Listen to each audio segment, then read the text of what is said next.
Bienvenidos a Saber Rural. Qué bueno que estén ahí para compartir juntos todos los adelantos científicos y técnicos que le permiten a las distintas cadenas de valor seguir avanzando y mejorar.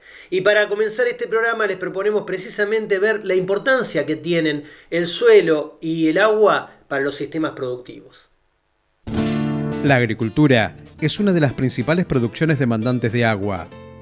Cerca del 70% del consumo promedio mundial es utilizado en los cultivos, además de que se usa en la producción animal y la industria agroalimentaria.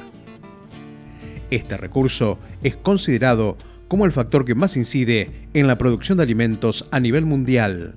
El agua es el combustible de la fábrica. ¿Por qué?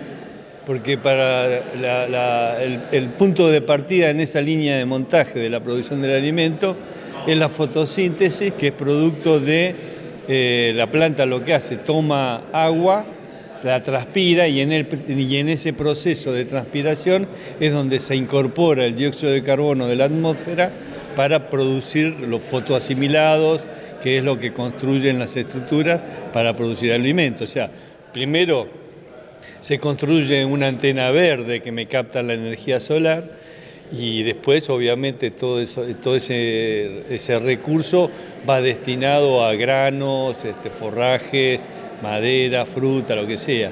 O sea que el agua es el combustible para que la fábrica esté en marcha. Si no hay agua, no hay producción. En la percepción de numerosas culturas, el suelo es fuente de vida y en él se cierra el círculo de la misma al recibir los restos de numerosas formas vivientes como plantas y fauna del lugar, para que moradores del suelo como hongos y bacterias los descompongan. Desde un enfoque productivo, el suelo o los grupos de suelos que se pueden encontrar en una parcela de tierra son el soporte de anclaje para las raíces y proveedores de agua y nutrientes para las plantas que crecen en ellos. El suelo es un reservorio, un silo de agua. ¿Por qué? Porque nosotros podríamos hacer un cultivo sin suelo a través de una corriente de agua, por ejemplo un cultivo hidropónico, con agua aireada, con nutrientes. Eso en un sistema extensivo de producción es utópico. Entonces el suelo pasa a tener un rol fundamental como almacenamiento del agua, pero además también como un administrador para entregarle el agua a la planta en tiempo y forma. La mayor parte de la microbiota del suelo, compuesta por hongos, bacterias o protozoos, consumen la materia orgánica de los residuos que llegan al suelo en distintos estados de descomposición. Sus componentes microbiológicos, orgánicos y minerales, que cumplen diversas funciones, varían en los diferentes ambientes, por lo que la calidad de los suelos está relacionada a la estructura productiva. Hay características que tienen que ver, son intrínsecas propias de la genética o la génesis de ese suelo, como son fundamentalmente la textura, en términos de proporción de limo, arena y arcilla, que de alguna manera eso regula la capacidad que tiene el suelo de almacenar agua. La otra característica es la profundidad. ¿No? ¿Por qué profundidad? Porque en general los cultivos, las raíces de los cultivos que conocemos, ¿no? Los cultivos anuales como maíz, soja, etcétera, pueden desarrollar raíces hasta los 2 metros de profundidad. Quiere decir que ahí tenemos un reservorio de suelo que puede estar almacenando agua en 2 metros de profundidad. Por ejemplo, los suelos de estas regiones en 1 metro de profundidad puede estar almacenando agua útil, ¿no? Agua disponible para la planta, aproximadamente 130 milímetros, o sea que en 2 metros podríamos estar hablando de 250, 300 milímetros. ¿Eso qué significa? Si pensamos que un maíz, una soja, que son cultivos de verano, para sacar una buena cosecha estamos necesitando alrededor de 500 milímetros, a pesar de que podemos arrancar sembrando con un suelo que esté bien cargado de humedad, no nos alcanza. Entonces tiene que llover, pero el agua tiene que entrar y almacenarse en el suelo. Y eso va a depender de otra característica que tiene el suelo, que es su estructura porosa, sobre todo los poros de mayor tamaño que no retienen el agua, que no dependen de la textura, sino dependen de lo que nosotros hacemos. Fundamentalmente, esa característica funcional de la estructura depende mucho de la materia orgánica y de la actividad biológica, incluida de las raíces que tienen los cultivos. Para la producción agropecuaria, el uso eficiente del agua y de los nutrientes es clave. En Argentina, los suelos son muy ricos en nutrientes y estos deben reponerse luego de las cosechas, ya que junto con la producción se van indefectiblemente, por lo que la agricultura debe trabajar en conocimiento de la estructura de los suelos. Para administrarlo de la mejor manera, lo primero que tenemos que hacer es conocer cómo es la característica ambiental desde el punto de vista de cuánto es la oferta de agua en mi zona, pero además cómo se distribuye a lo largo del año. Relacionar eso con las características del suelo, en términos de cuánto almacena el suelo, qué habilidad tiene el suelo para entregar el agua. Teniendo en cuenta eso, yo empiezo a entender cuáles son los periodos del año donde puedo tener problemas de estrés hídrico para la planta. Entonces, teniendo ese conocimiento, yo después ajusto la rotación de los cultivos y cómo voy a manejar los cultivos en términos de fecha de siembra, la genética que voy a utilizar, los ciclos de madurez, la combinación entre los periodos entre cosecha y siembra, si me queda mucho espacio para no perder agua puedo utilizar cultivo de servicio. En fin, lo que tengo que tratar de hacer es utilizar la mayor cantidad posible y tener algo muy en cuenta: la naturaleza no descansa. Nosotros tendríamos que hacer con la agricultura lo mismo que la naturaleza, que el suelo descanse lo menos posible. Pero necesitamos producir para sostener la empresa y eso depende, como dijimos recién, del agua. Con lo cual, nuestro desafío agronómico es cómo hacer que el suelo descanse lo menos posible en la medida que el agua me lo permita, según el ambiente donde yo me encuentro trabajando.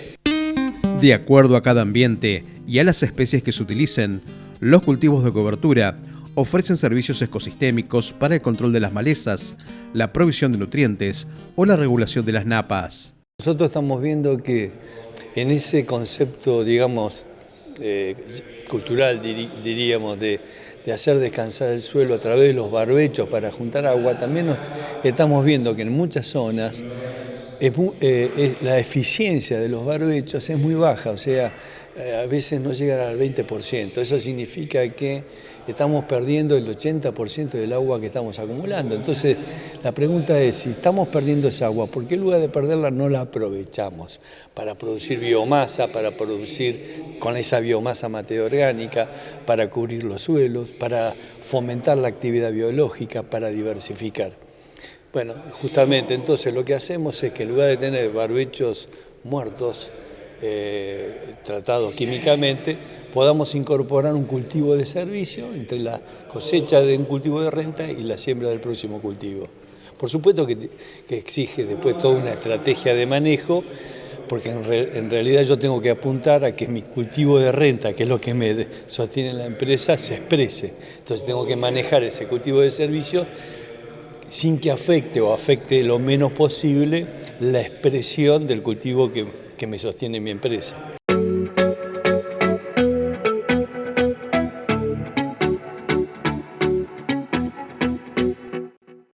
Después de ver la importancia que tiene el cuidado de recursos como agua y suelo para mantener la sostenibilidad, les proponemos hacer una breve pausa. Pero no se vayan, porque en nuestro próximo bloque les vamos a contar cómo se pueden caracterizar los sistemas productivos.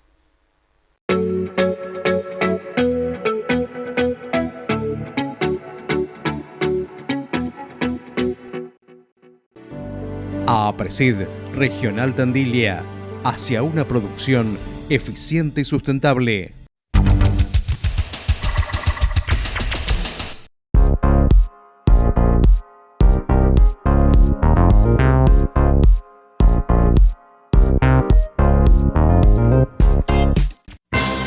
Molino Sixa, harinas y subproductos de calidad.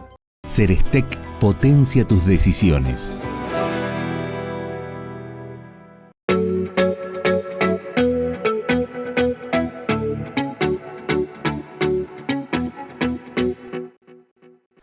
Los estudios de zonificación permiten detectar las debilidades y fortalezas de los sistemas ganaderos.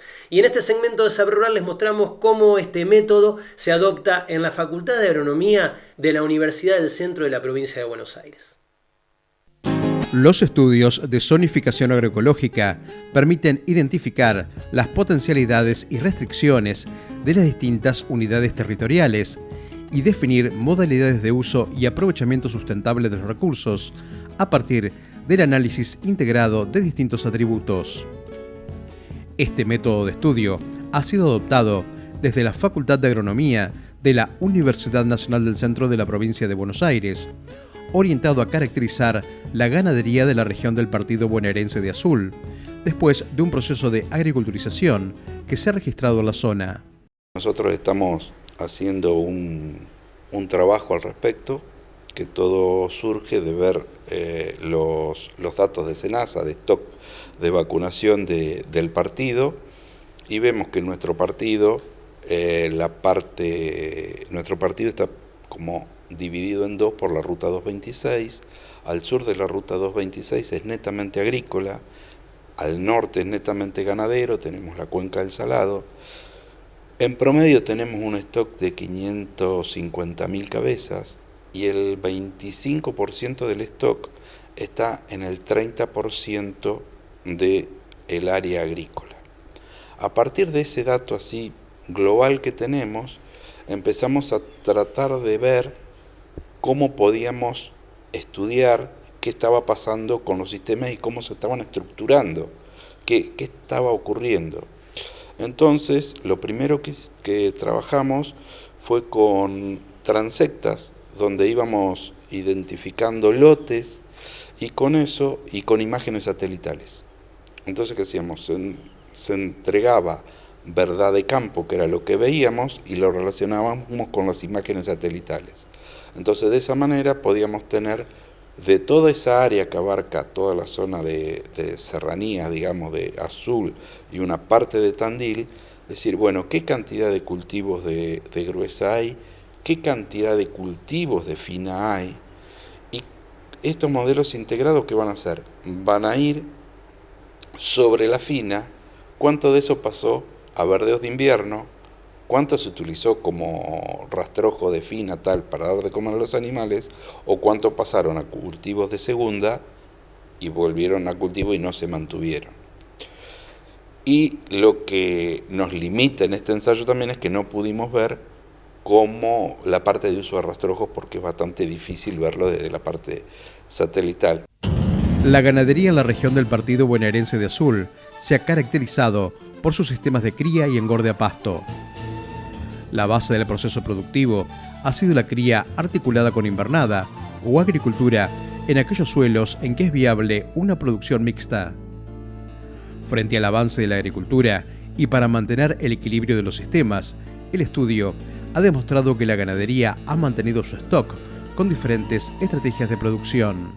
Del 50% del área de fina que se hacía, el 50% del área de fina en términos generales iba hacia cultivos de verdeos de invierno o cultivos de servicio que se utilizaban. Y a su vez, trabajando con los stocks ganaderos de SENASA, lo que pudimos ver es que lo que tiene son sistemas de ciclo completo, o sea, se cría, recría y engorde. Para hacer la cría y recría, lo que vemos es que tienen que estar utilizando parte de pastura y parte de verdeos. Si no, no la pueden hacer, y hay una parte de corrales también que está ahí. Ahora bien, si nosotros esa área que tiene el 75% de los suelos que son netamente agrícolas, nos quedan suelos ganaderos y con aptitud ganaderos agrícolas, asumiendo que los ganaderos agrícolas se destinaran todos para ganadería, nos queda que tenemos 2 cabezas por hectárea, con lo cual es altísima la carga que hay. Ahí es el tema de ver cuál es el impacto ambiental que están jugando estos sistemas, porque básicamente esas áreas ganaderas, ¿de qué se componen? Se componen de cerros, especies naturales que hay en los cerros, cañadones, porque tenemos nacimientos de los arroyos ahí, entonces cañadones por donde los arroyos, que es la parte de campo natural, algunas pasturas, que muchas de las pasturas en su mayoría han sido pasadas a agricultura, o sea que quedan proporcionalmente pocas pasturas, uso de rastrojos y uso de verdeos. Eso es en lo que se estructura toda esa ganadería. Y para tener semejante carga, lo que estamos temiendo, pero aún no lo podemos ver, es que haya un uso demasiado intenso de algunos recursos y que se estén dañando aspectos ambientales, como son especies nativas. Para alcanzar la rentabilidad del negocio agropecuario, se debe producir más, innovar, bajar costos y hacer un mejor uso de los recursos disponibles, enfrentando nuevos desafíos. La competencia planteada por la agricultura a los sistemas ganaderos obligó a los productores bovinos a pensar el manejo de sus rodeos para mejorar la eficiencia, manteniendo el stock ganadero.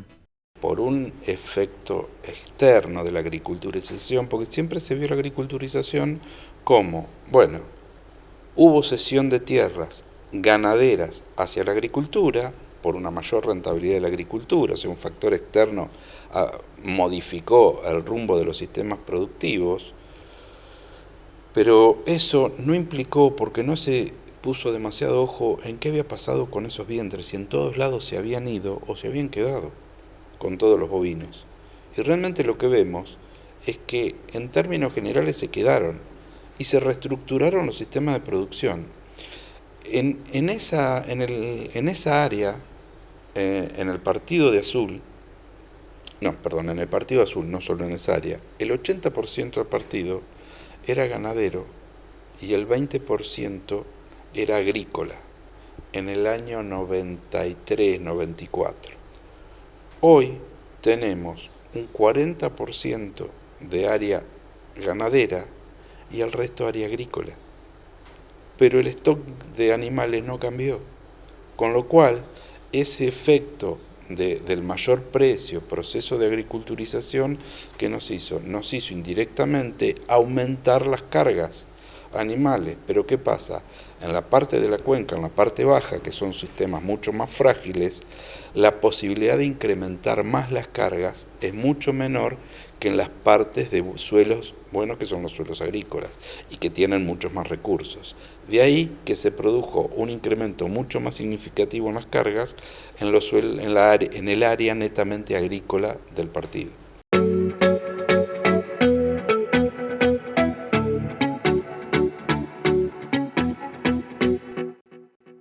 Ahora que vimos cómo se pueden caracterizar los sistemas ganaderos, queremos agradecerle a los referentes de la Facultad de Agronomía de la UNICEN por su constante aporte en conocimientos. Y a ustedes que nos acompañan les proponemos hacer una breve pausa. No se vayan porque enseguida volvemos con mucho más Saber Rural.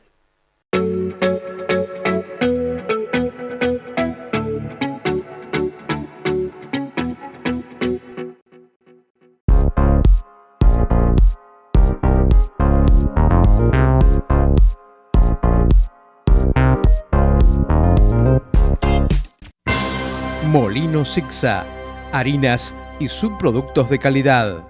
Cerestec potencia tus decisiones.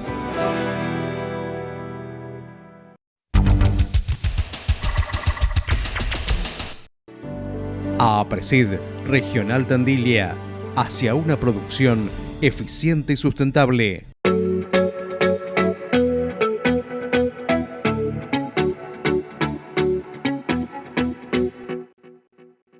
Más allá de las barreras sanitarias existen enfermedades emergentes y reemergentes que demandan estudios. Y en este bloque de Saber Rural les contamos cuál es el trabajo que se hace desde la Facultad de Veterinarias de la Universidad de Buenos Aires.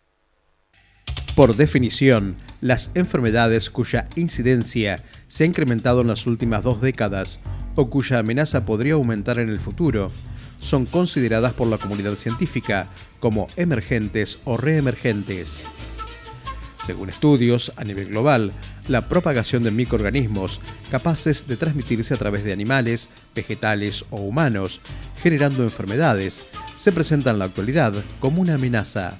Las enfermedades infecciosas, pese al pronóstico que habíamos hecho erróneamente de que íbamos a tenerlas todas controladas, teniendo vacunas, teniendo medidas higiénicas y teniendo antibióticos, fallamos en la predicción hace como 30 o 40 años y empezamos a tener microorganismos resistentes y emergencia de un montón de microorganismos nuevos, o la generación de conocimientos como para reconocer a microorganismos nuevos que no conocíamos como productores de enfermedades. Esto pasa tanto en humanos como en animales, y esto está muy marcadamente acelerado en los el último decenio, digamos, un poco por la existencia de herramientas diagnósticas mucho más discriminatorias, algunas basadas en genómica y otras en la detección de proteínas de los microorganismos que nos permiten diferenciarlos mucho mejor y asociarlos a cuadros que antes pensábamos que eran producidos por un microorganismo, que terminaron siendo un paquete de microorganismos. Cada uno de los que los produce es un poco diferente. En las últimas décadas, partiendo del concepto de una salud, se han registrado grandes avances en el diagnóstico y control de las enfermedades emergentes y reemergentes. Tomar el concepto de una salud, en el cual incorporamos la mirada de la salud ambiental, la salud humana y la salud animal, todo en un mismo plano, buscando ver en qué momento esos tres círculos logran la intersección. El viejo esquema de los diagramas de Venn, cuando estudiábamos allá lejos y hace tiempo la teoría de conjuntos, donde poníamos tres círculos y a medida que se simaban esos conjuntos generaban un área de intersección. Bueno, ese área de intersección es una salud, es el concepto teórico de una salud. Ya no podemos trabajar aislados. Para enfrentar este tipo de patógenos emergentes y reemergentes, hay que poner sobre la mesa todos los factores condicionantes de la actividad humana, y ahí entra lo social, lo cultural, lo productivo, lo religioso, todos los factores ambientales, y ahí entra el cambio climático, el cambio de temperatura o los incrementos de temperatura a nivel planetario, la aparición de fenómenos naturales que antes eran muy espaciados y ahora son cada vez más seguidos, inundaciones, ciclones, terremotos, todo eso que se va sumando y que va generando cambios en la flora y en la fauna de esos ambientes silvestres que decíamos hace un rato, y toda la parte de salud veterinaria. Entonces, todo eso requiere miradas interdisciplinarias, transdisciplinarias, multidisciplinarias, pongámosle el nombre que querramos, pero tienen que ser unidos, juntos, trabajando en conjunto, todas las ciencias que puedan estudiar y enfocarse, como usted decía, primero en la prevención, en el diagnóstico y en el control de estas enfermedades emergentes y reemergentes que van apareciendo y que, insisto, van a seguir apareciendo.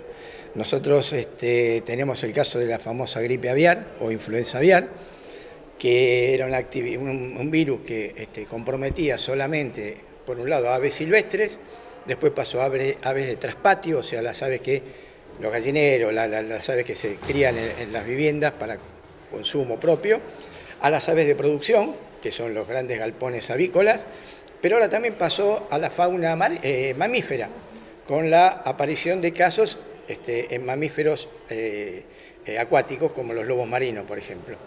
En varias partes del planeta, acá en nuestro sur, digamos, de americano, pasó en Chile, pasó en Argentina, pasó en Uruguay, donde la aparición de estos casos nos pone en alerta que si hay un mamífero que recibe un virus de las aves, nosotros somos mamíferos.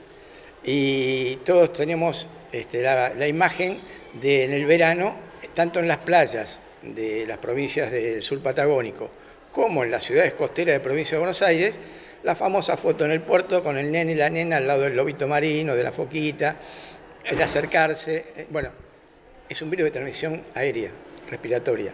Cuanto más cerca estemos, mayor riesgo. Esos cadáveres de esos animales que dan en las playas, los perros, tanto vagabundos o silvestrados como con dueños que son llevados a la playa y se los suelta, pueden ponerse en contacto con estos animales. O sea que los factores de riesgo para un encadenamiento de sucesos trágicos está dado. El tema es prevenirlo. Promover el enfoque colaborativo de una salud implica brindar un apoyo sostenible y sólido a la prevención coordinada de las enfermedades, que tienen repercusiones sobre la salud pública y animal en la interfaz entre humanos y animales.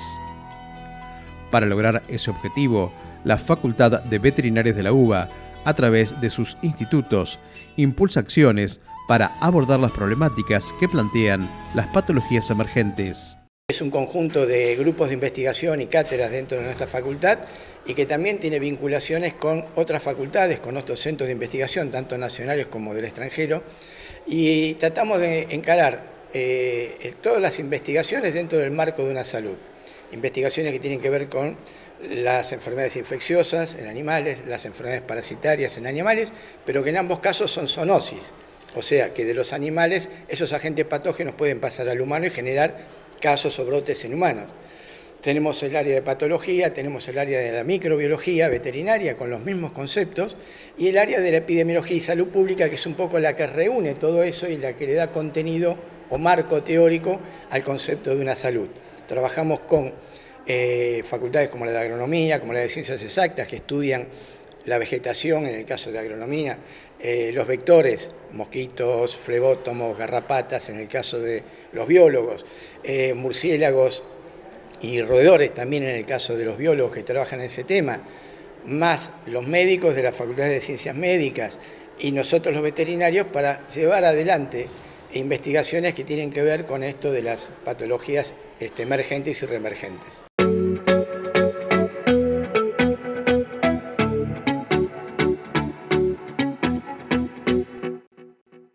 Amigos del campo, de esta manera llegamos al final de este programa. Muchísimas gracias por habernos acompañado una vez más. Nos vamos hasta dentro de una semana cuando los estaremos esperando para compartir nuevamente junto a ustedes mucho más saber rural. Hasta entonces.